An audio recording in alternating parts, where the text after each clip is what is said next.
Now we have with us Dr. Javed Khatri. Dr. Javed Khatri bears teaching experience of more than 12 years. He taught at the Department of Linguistics, the MS University of Vadodara from 2006 till 2012. From 2012 to 2015, he taught communication theory in various engineering colleges. From 2015 till to May 2019, he was engaged in teaching in technical college in Kingdom of Saudi Arabia. His areas of interest include communication theory, media semiotics, linguistic anthropology. Dr. Khatri has published total 27 articles in both English and Gujarati of academic nature, and he has also published 17 articles in English of popular nature. Over to you, sir.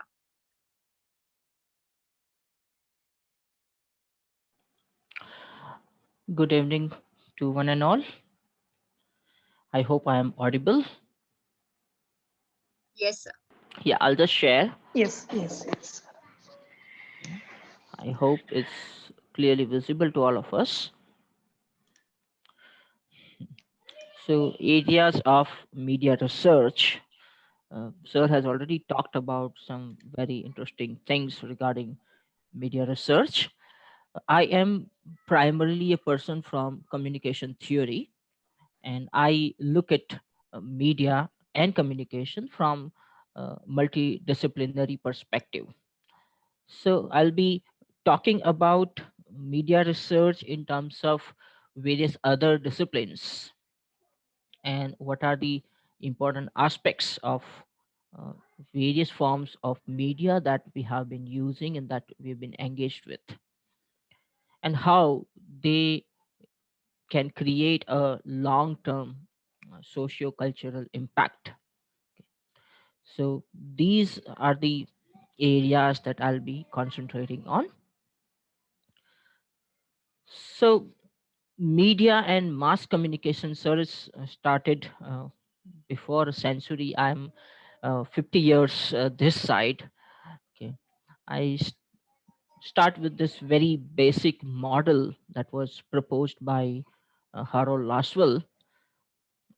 This model is basically taught under the communication models, but this specific formula instead of a model helps us a lot in understanding how media works and what kind of stages or what kind of bifurcations that we can create in terms of mass communication and media research.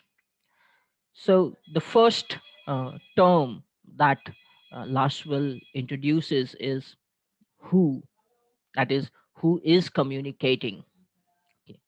So in our case, when we are talking about various forms of media, okay, uh, we are not quite sure who is actually communicating because we are receiving the messages from a mediator.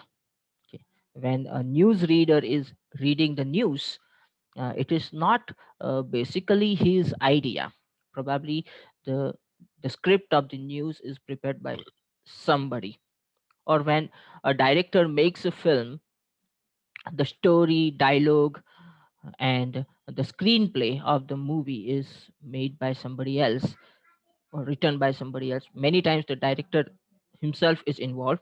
And still, when we go and watch a film, we watch a film of some superstar. We don't even remember who was the director of that film. So that is the first concern in media research, because this very idea of communicator who is sending the message comes with this idea of agency, the idea of authority, and the idea of authenticity.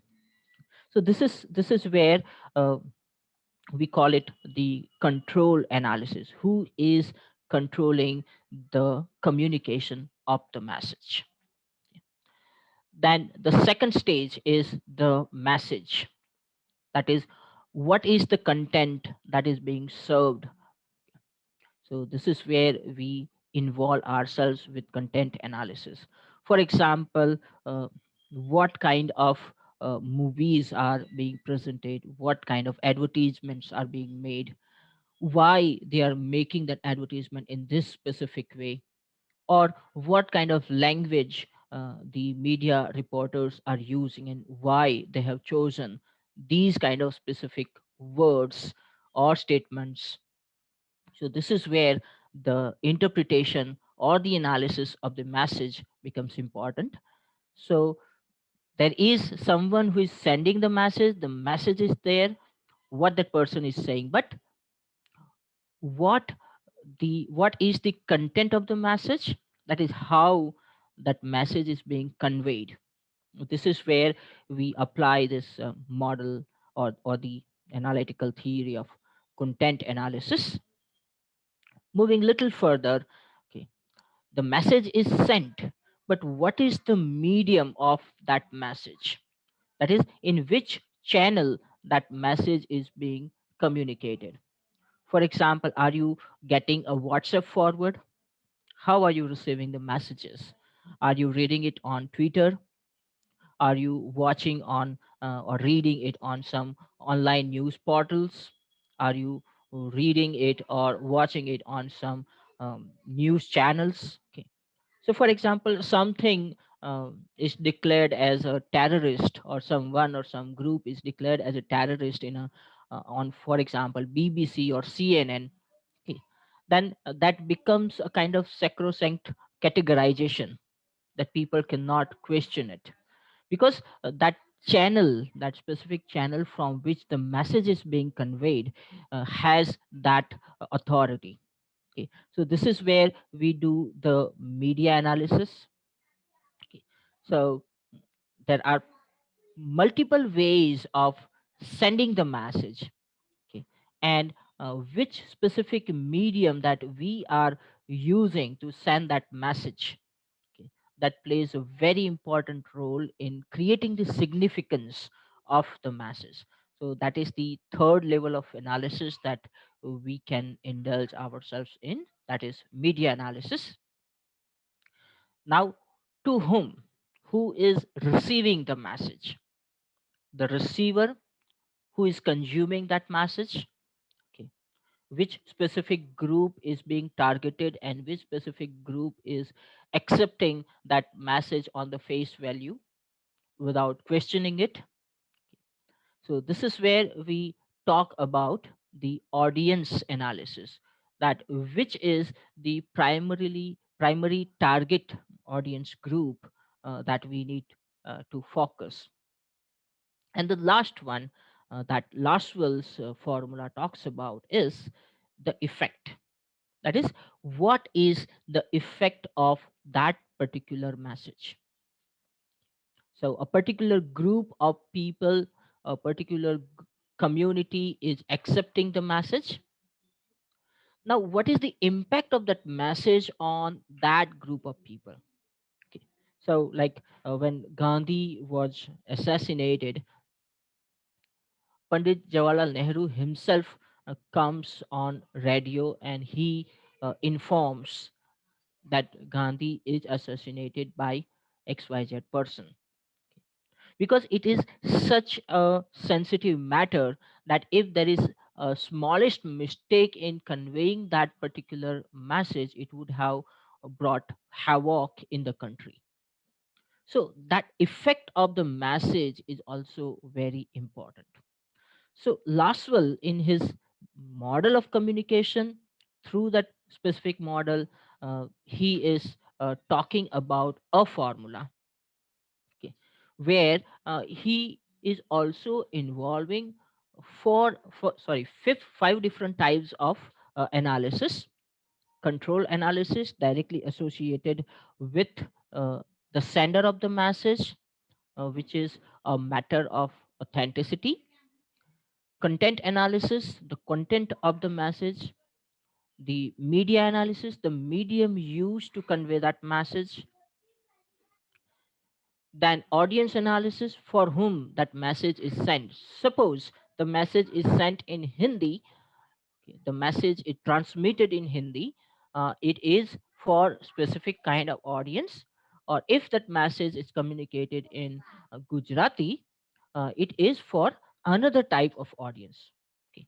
So that is again in the hands of the uh, the person who is sending the message. So at that stage only, when the message is encoded, the audience is predefined. Okay.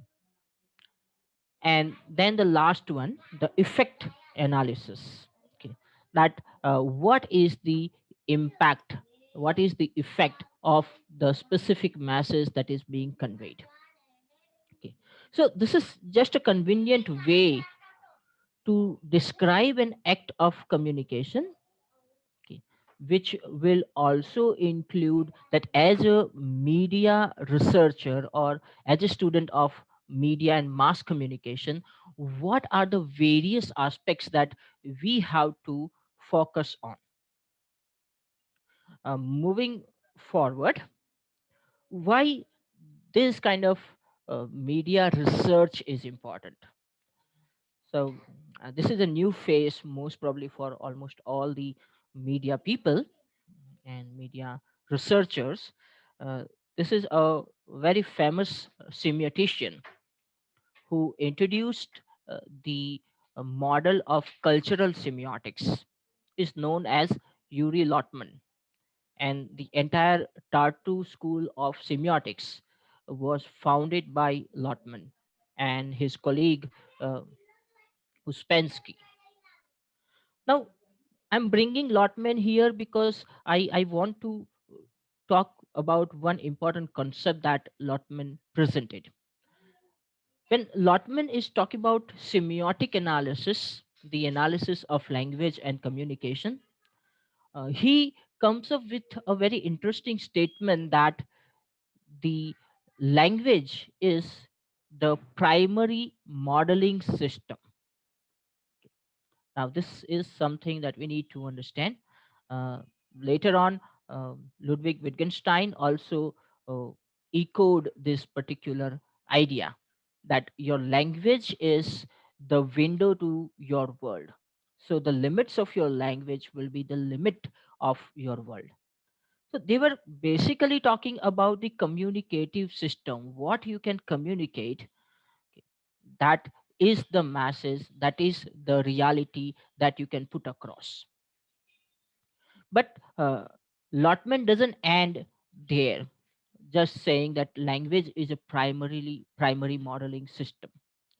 He moves a little further and says that various forms of art and media, okay, that uses and manipulates language are the secondary modeling systems.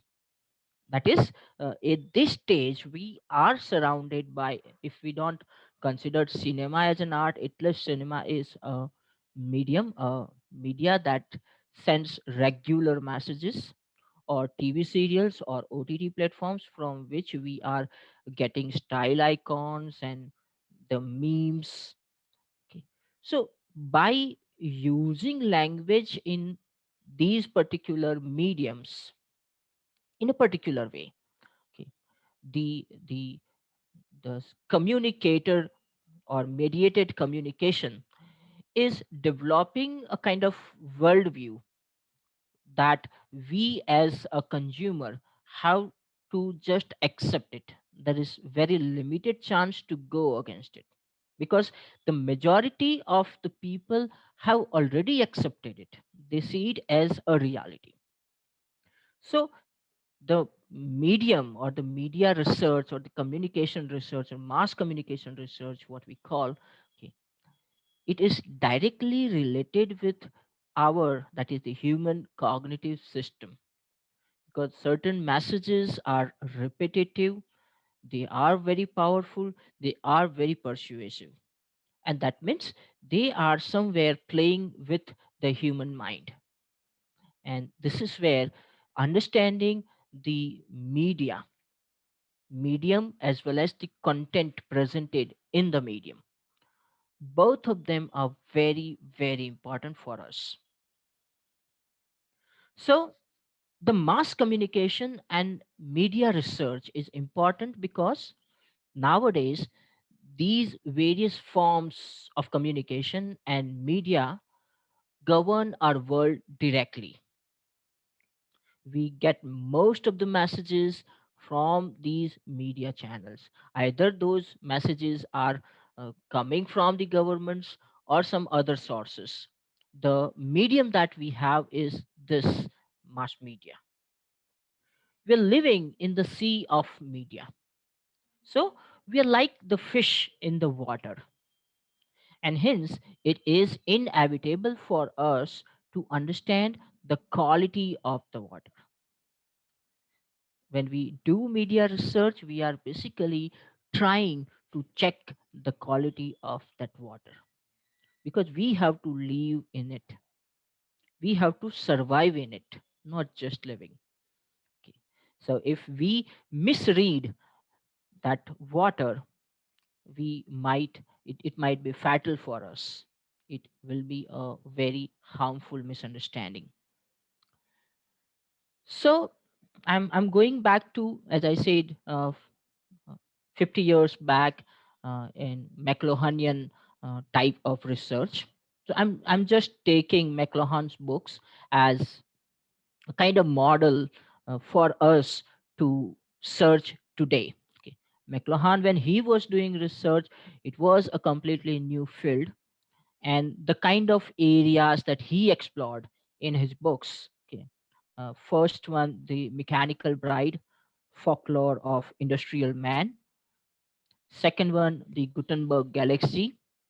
Third one, Understanding Media, the Extensions of Man.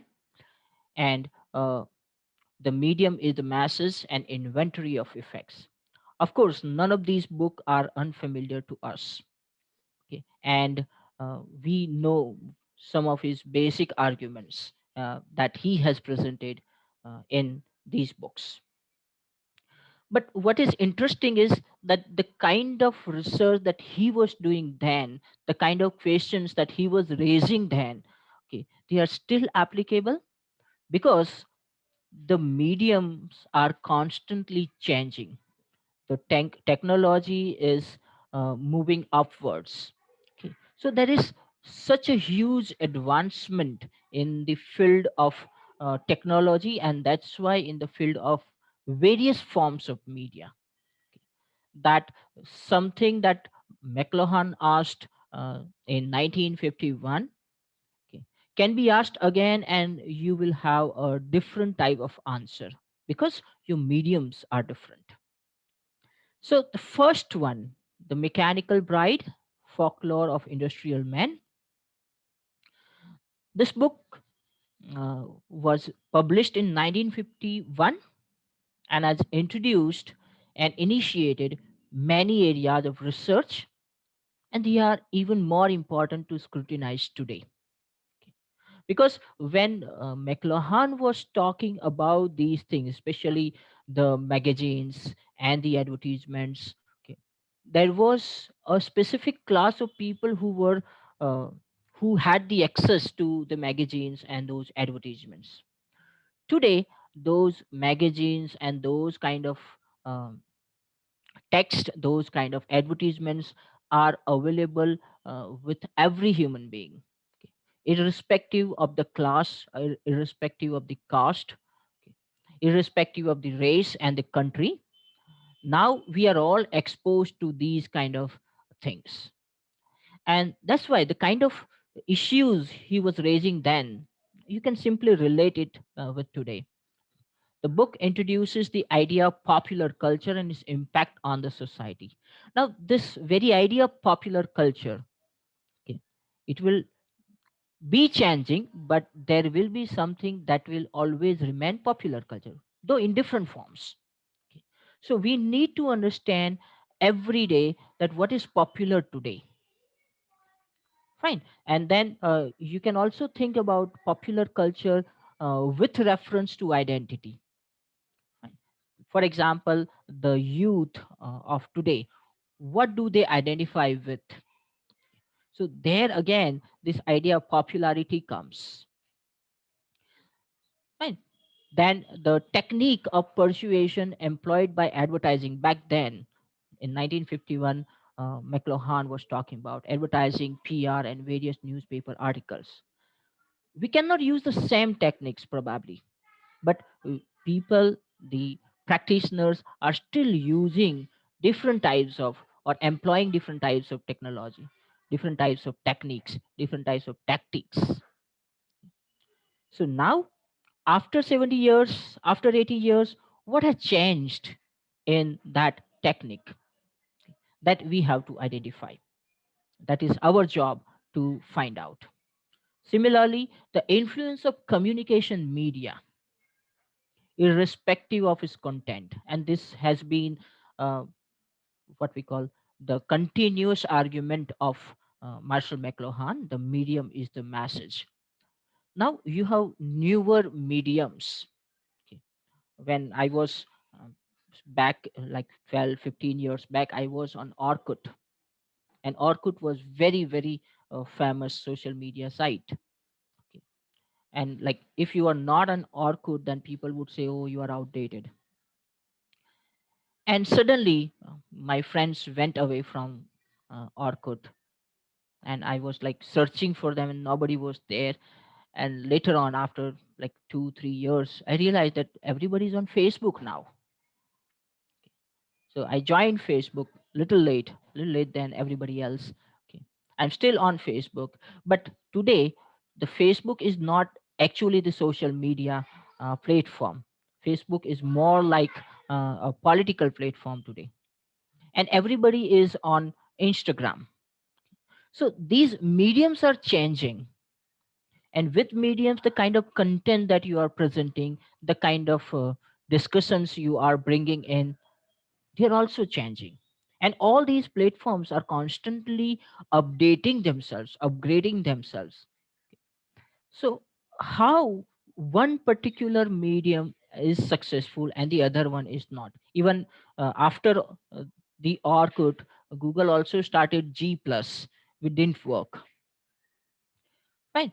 So we have to check that what is there inherent in that particular type of medium.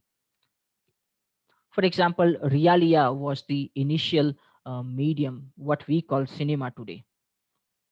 They were short, okay, they were without sounds, but they were successful. Okay.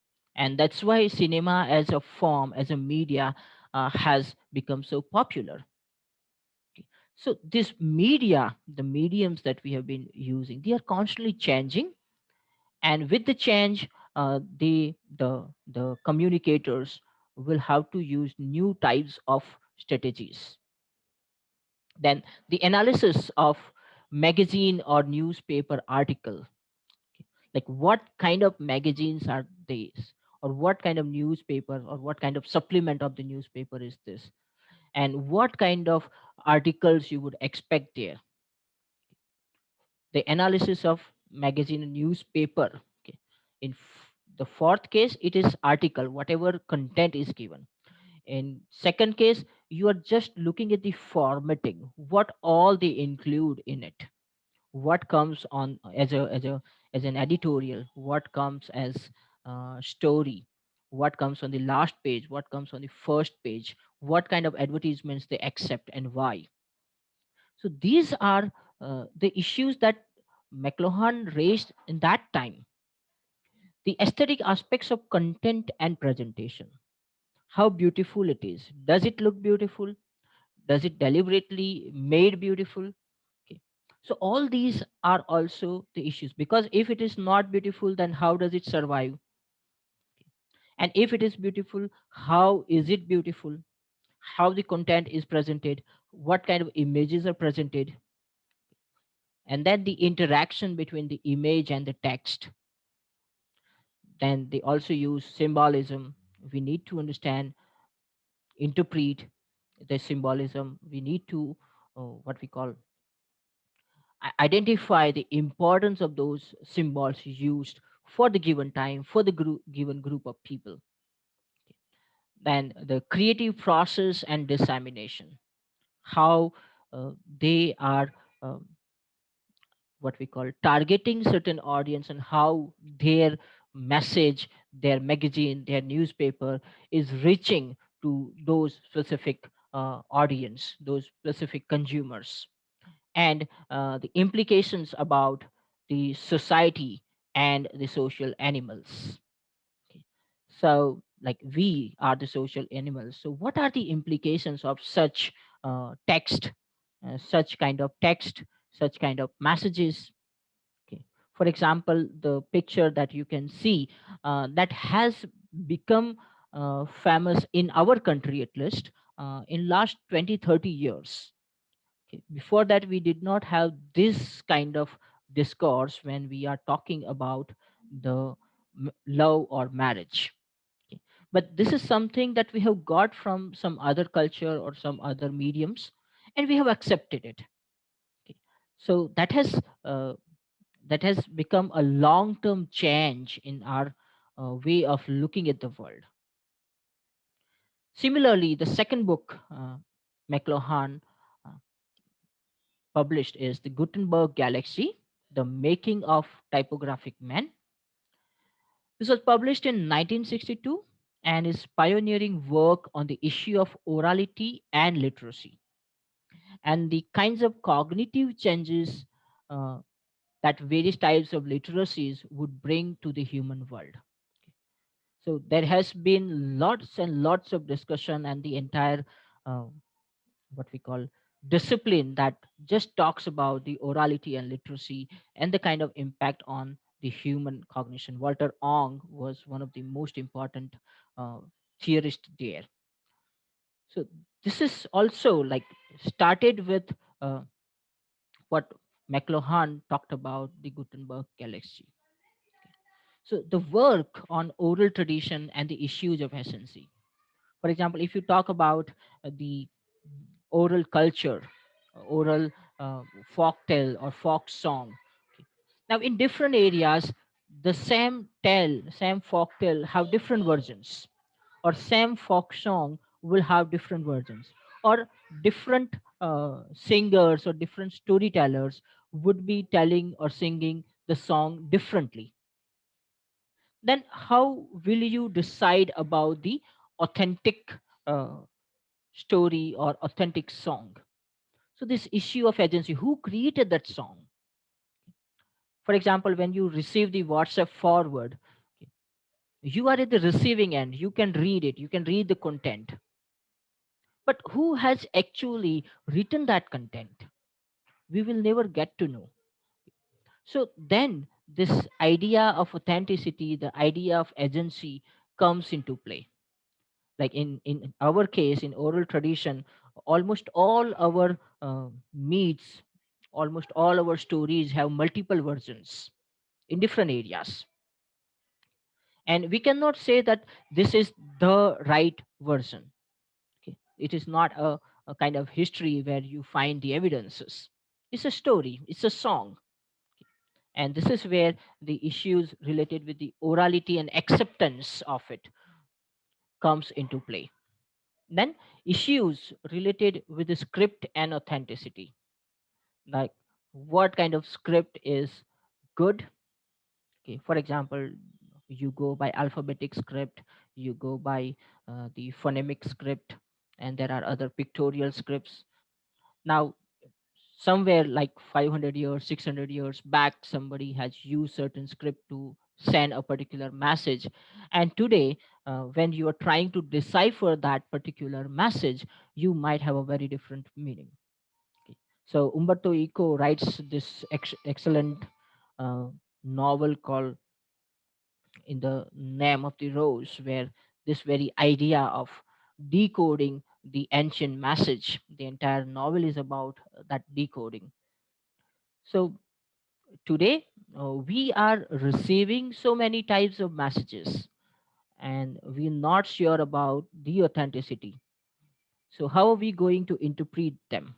Do we have any hermeneutic tradition to decode and interpret those kind of messages? Then the importance of author and development of the text, because this very idea of text comes into play when the communicator is absent. If there is a face to face communication, you have sender and receiver, there is no author. But when the uh, sender of the message is absent, we will have to invoke the idea of author, and it will create the text, any recorded kind of or documented kind of messages. Fine. So then again, authorship is a big issue in film studies. Okay. And what is the authentic text, even in case of adaptation theory, that is when you make the film from some particular work of art, then there is a lot of discussion regarding the authenticity and the loyalty to the original text. Fine. So this is again something that we have to look into from the modern perspective. The variations of oral presentations, different oralist the present their story or song differently. So why they are creating those differences? Is it a deliberate uh, difference, or is it something that they have got in the tradition and the other difference has a different tradition? So that is again we need to find out. The visual and typographic bias, for example, most of our uh, scripts are left to right, and that's why we normally talk about left to right bias, that we even read the pictures from left to right. Okay. So that bias has developed due to the writing system. Okay. The pictures and the truth value, the pictures that we see, how authentic they are they edited, are they complete, what kind of perspective they are presenting. An impact of electronic media on society and social relations, that is also a very interesting thing, because now we are all on social media and we have a very different type of social relations. Okay. For example, there was a time when love was directly associated with courting and face to face communication, while in today's age of let's say Bumble and all different types of dating sites, uh, you have a very different conception of relationship. You look at the relation in a different way, right? Than the change in culture and practices due to developments in the forms of media. That because of various forms, now our cultural practices are also changing. Okay. So like now we have mobile phones, like everyone in the house has one mobile phone. So everyone is individual in his own right, and everyone can survive on his own without talking to anyone because that mobile is always there. Okay. So there was a cultural practice, like every day at certain time all the family members will sit together, they discuss what happened with them in throughout the day, and all these things are missing, or it is going out of fashion. Then the impact of logography and logocentrism. You have Jacques Derrida who talked about logocentrism uh, in the post-structuralist thought. Okay, that now we are um, becoming more and more logocentric. The symbols and the symbolic value has become more and more important. And because of this global village that we are connected with everybody across the world, okay, there are now issues related with the identity, what we call the identity crisis. Okay. So there are plenty of things that uh, the printing press and the later developments in the mediums has brought in. Okay.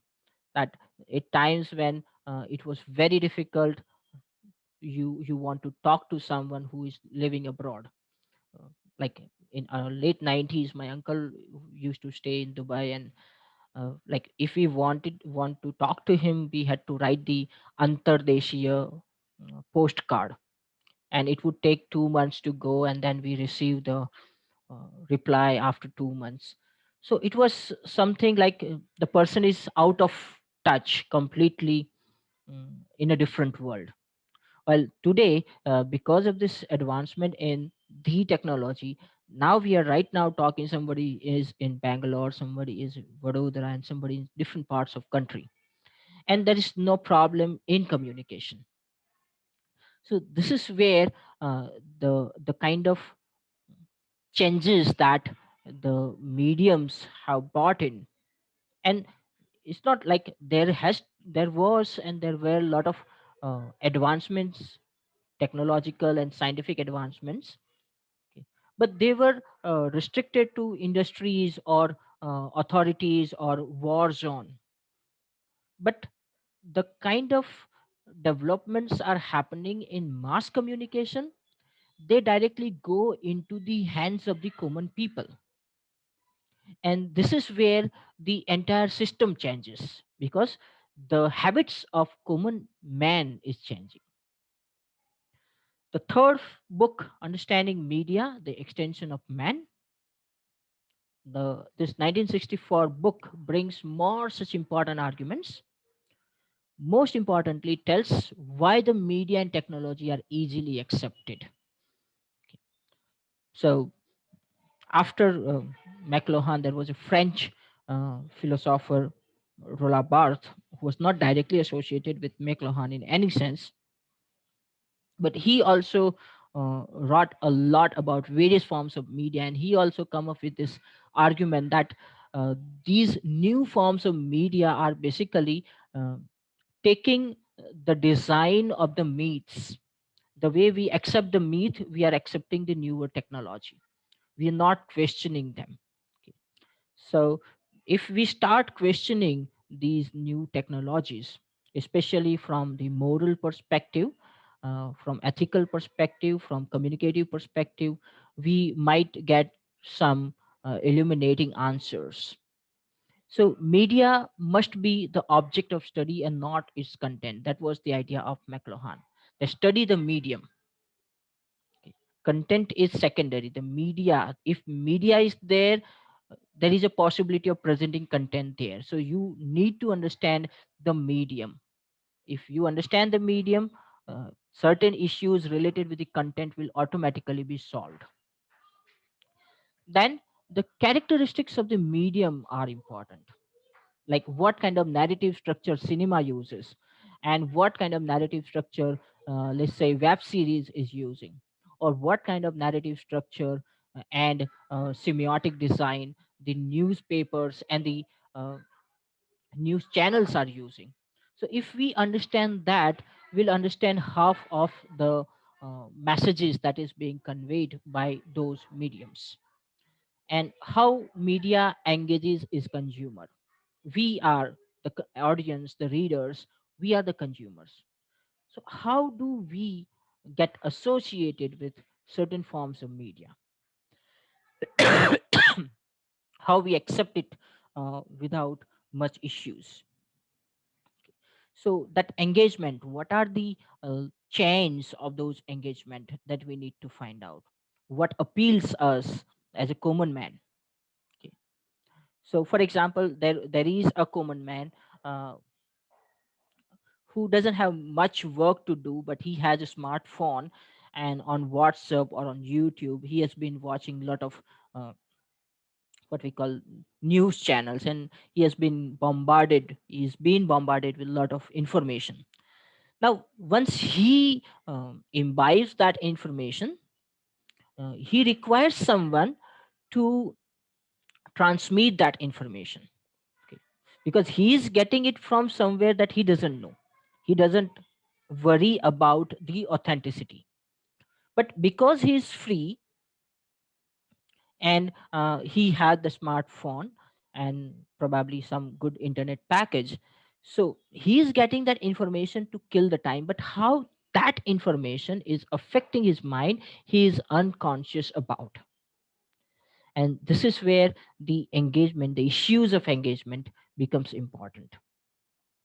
The advancement of media and survival of old forms, like when the talkies were introduced, when the sound was introduced into the cinema, most of the uh, cinematic theorists and practitioners were against the use of sound, because they thought that once we add sound into the cinema, probably cinema will also become like the stage act, the way we had theater.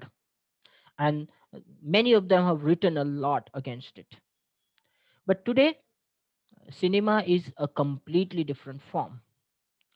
So today we are discussing whether the OTT platforms and these online movies they will kill the theaters. Okay. So is it possible? Okay. Now this is something that we have to search.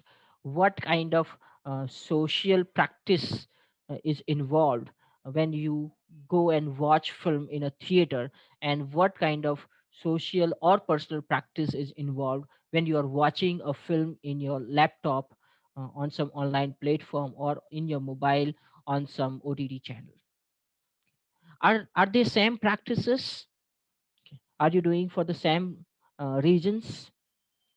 So these questions will help us understand whether the new mediums are going to kill the older mediums, or they will survive side by side. Fine. And like we are exposed to TV, especially before the advent of this OTT platforms, there was an American research which said that an average human being spends more than 4 years of his lifetime just in watching TV.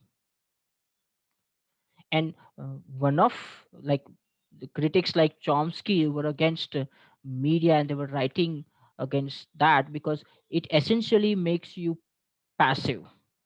Okay. So the fourth book, the medium is the message and inventory of effects. Okay. So now we have mediums and mediums, but where are the messages? What messages we want to share? Okay. So this book brings the idea that each medium that carries messages creates more buzz than the message itself. So something becomes viral on X or Y. The medium or the medium becomes important there, not the message. There has been debates about YouTube and TikTok. So what is more important? Now this is again our job to find out. Probably there is no answer, but at least we can think about certain characteristics that makes one thing important than the other. Okay. So medium or message, what is more important? Why do you watch a film, for example? Because it's a film. If I give you a film saying that this is a documentary, you'll probably not watch it. But if I say that this is a war film, you will try to watch it. Okay. So that genre is something that attracts us. Okay. So how media complements humans? Because one of the uh, argument was that mediums are nothing but the extension. The technology is nothing but the extension of humans. Our eyes cannot reach everywhere, so there is the camera and the TV. Our ears cannot reach everywhere, so there is mobile phone. Okay. So yeah, I've put this question here. What is more important, YouTube or TikTok? So TikTok is banned in India anyway, but then there are many such applications available. Which format of cricket is best? For example, we are all engaged in one way or the other watching cricket. So whether the test cricket is the best type of cricket, or one day or 2020, probably there is no clear answer, because there are people who like test and there are people who like 2020. It's basically the issue of the taste of the people. And now we have such a huge population that you will have enough audience for everything. Then why OTT platforms are taking over the TV and theaters? What is there in OTT platforms that was missing in the television and theaters? Like most of the youth are moving towards OTT platform. So one possibility is it offers you the choices. Then does the medium has direct impact on the content presented? Something that you watched in Sacred Game, is it possible to watch it on Sony TV? So this is where the medium affects the content. Or if instead of a web series, a director is making a film from the book Sacred Game, would director be able to create such a long, that is 16-hour movie? Okay. So there are certain restrictions in different types of mediums, and there are certain liberties in other types of mediums, and that's why we tend to choose one over the other. Okay. And it will affect the content in one way or the other way. The representation of certain categories on various media forms, okay, how the representation works, and in different forms. So approaches to research, for example, this is one that gives a lot of information related with the social media, how people use it.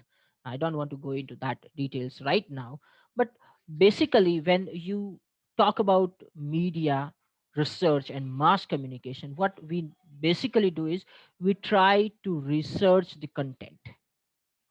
The content is at the center. So on one hand, there is content creation, and on the other hand you have content consumption. So what will be your approach? How are you going to approach the content? What specific area of content that you want to uh, work upon? For example, are you interested in understanding the creation process? Because the moment you say creation, you are also talking about creation for the medium X or the medium Y, because you don't make film the same way you are making a YouTube video. Fine. And then if you want to talk about the impact on the audience, okay, you have to do the consumer analysis. You focus on the consumers. So there are various approaches. According to me, these are the five most important approaches that uh, we we go into the research from. First is market driven. For example, most of the audience analysis and all these kind of research, they are audience the market driven. They want to find out what is the demand, what is in demand, and accordingly they will create the future content. So this market driven research is primarily a kind of need analysis, that where is what is in demand, where is the gap, and uh, based on that research, the mediums will try to bridge that gap. Second is related with the institutions. There are various institutions: political, religious, economic, educational, and all of them need to understand the market behavior. All of them need to understand the consumer behavior. All of them need to understand what is in vogue, what is popular. So this is where our focus is to give a benefit to certain institutions when we are doing the research. Then the medium oriented researches, that something specific to the newspapers. Like right now there is a huge discussion going on about the presence of online newspapers. So like people argue that it will kill the print newspapers and everybody will shift to online reading of newspapers. So then you require research that how many percentage of readers are there uh, who are reading the newspapers online, which specific news stories they are reading online, and if the people are reading the print version of newspaper, what are the specific stories that they are interested in, what is their habit of reading the newspaper. So this is where our approach is media driven. We want to find out certain important aspects of specific medium. Then sociological issues related with the media research. So especially here, we talk about the representation, the issues of representation, the issues of image creation. Okay.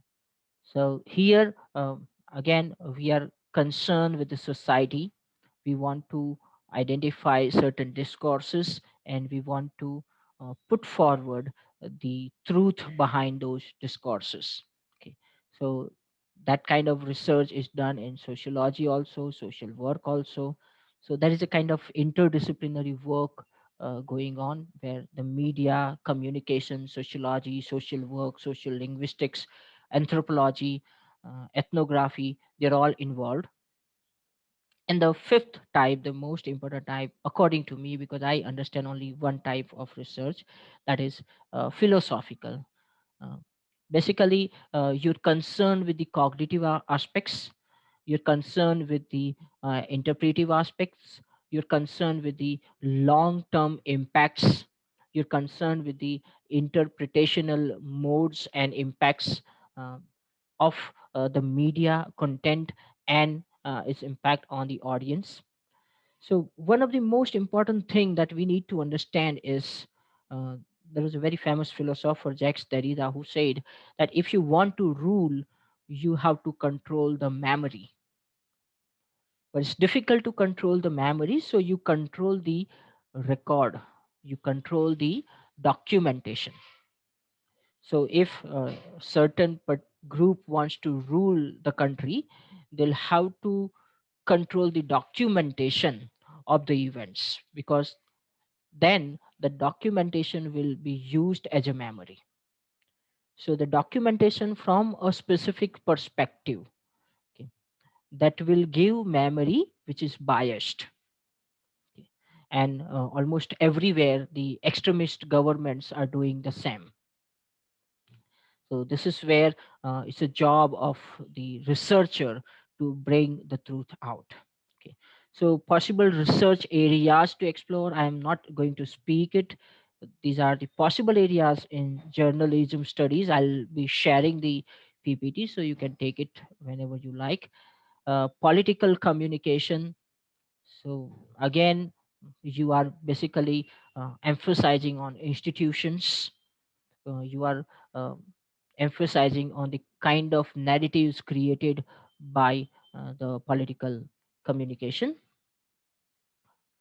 Then new media, cyberspace and popular culture and identity and citizen control, and all these are issues today in new media. Similarly, persuasive communication, which will include public relations, advertising, again certain forms of political communications. Okay. So how you do it, how and what are the cultural aspects in persuasion? You cannot persuade without involving the culture into it. So how they manipulate the culture, your practices, in order to create the persuasion. And there are other issues that we can deal with. Similarly, communication studies, role and impact of, let's say, war journalism. Okay. Today only we had a program on the awareness on public health. So what's the role of journalist there? Okay. Then how, let's say, the nationalism is created or defined and structured by our media outlets. Okay. So and then issues of consumption. Then there are film studies, the impact of certain artists on cinema, or impact of certain films on filmmaking, and new technology and cinema, adaptation theory, auteur genre theory, aesthetic aspects of cinema, education. I personally feel that media literacy is something that requires lots and lots of work, because our society is a democratic society, and if the citizens are not literate in terms of reading medium or mediated messages, okay, we will be doomed. So media literacy is a need of the day. So community engagement, and what kind of things are being taught in universities and from which perspective. So and music, because music is also a form of media. So pop and jazz and all different types of music. And with music you also have the issues of music piracy. Okay, we can download any form of music anywhere. So that's again issue related with media. Films and film piracy. Okay, there are different ways of uh, doing film piracy. And like you buy a DVD and you give it to five of your friends, so that is also a piracy. Fine, because it is basically for individual. Okay, so everyone who wants to watch it, like in theater, if you want to watch a film you have to buy a ticket. So similarly there is the individual, that family viewing, what they call. And then reality television, which is on boom right now. So what's the impact of that reality television? Various types of game shows.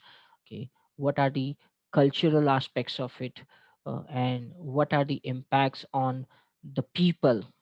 Because every reality television show projects certain celebrities or makes some celebrity. So their way, their behavior, their language, everything is going to affect the consumers. Okay. My son is 4 years old and he watches YouTube channels. So he always talk to me with "Hello guys." Okay.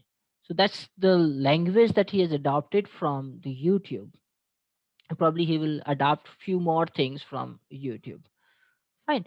So now this is what we call the long term impact on the language, communication, and cognition, where the philosophical issues of media studies are involved. So that's all from my side. Thank you for patiently listening to me. Now, yeah, I look forward to your queries, questions, doubts.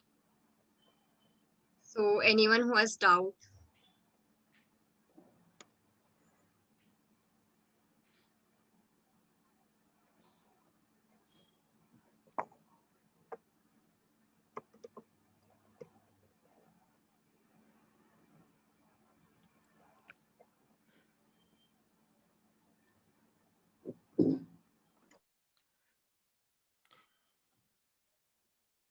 Yes, anyone?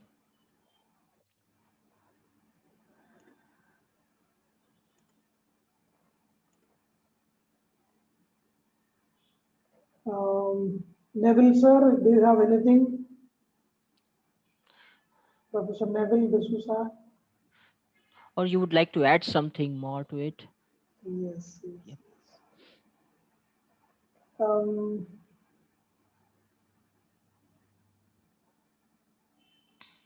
Neville, are you there?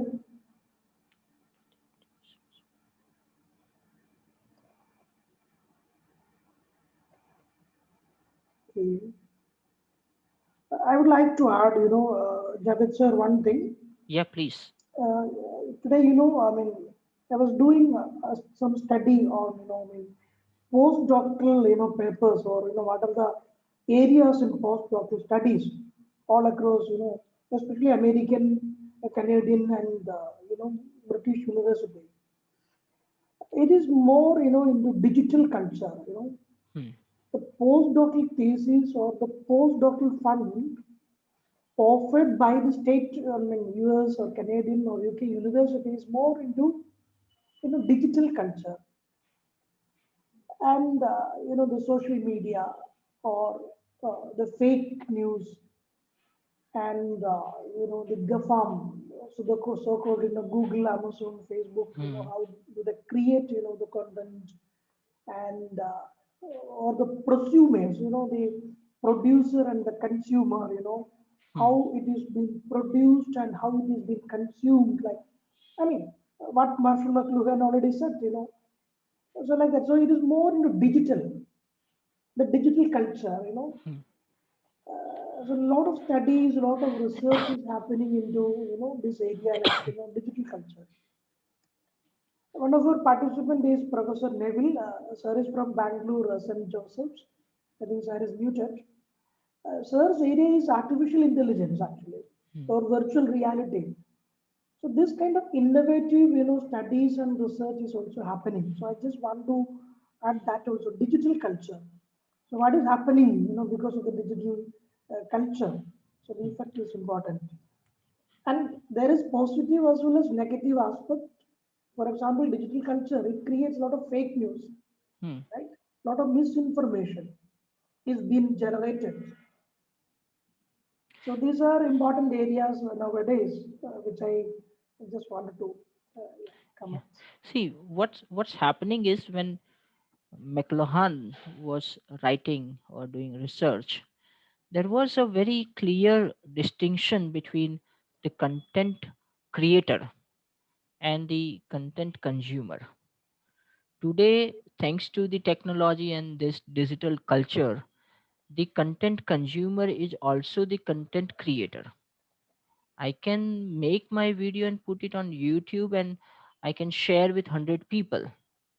So I'm also someone like there was a time when there was a journalist who does reporting. Okay, and the journalist would try to identify almost all the various perspectives on the particular event. Well, today everybody has the smartphone, so anything happens, everybody becomes a journalist. They simply start their camera on and they started recording. They might not know everything about that event, but whatever they know, it is being recorded from their perspective. So what they are presenting, probably from their perspective, it is correct, but it is not the whole truth. It is just one side of the truth. And this is where this very idea of fake news and all these different types of contents that is being spread on social media. Okay, so now the distinction between the content producer and the content consumer is lost, and that is the biggest challenge for us, for the people who are in the media research, because now you don't have that line that you, if you want to work uh, for certain medium or for certain institution, then you only have to look at these aspects. Okay. Now people do their marketing on WhatsApp as well. If you open your WhatsApp stories, uh, so 5 out of 10 will be about marketing, and it's going on everywhere. So everyone is content creator, and this is where our work becomes more complicated. So we will have to take a stand that what specific area that we want to what we call work upon, and what specific things that we want to find out. Okay. And approach that, like in any research we normally talk about this method, approach and technique. uh, so that approach part has to be decided in advance, so that we should be philosophically clear in what we are doing. Yeah, Yeah, that's all. Yeah. yes. Robisa, anything more? No, no, nothing. Uh, any questions in the chat box or something? No. No, sir. We can conclude that. Yeah. So, thank you, everyone. We have now come to the end of day one of the workshop. Thank you all for joining us. Wishing you a fruitful, enriching engagement in the upcoming days of workshop. Thank you so much.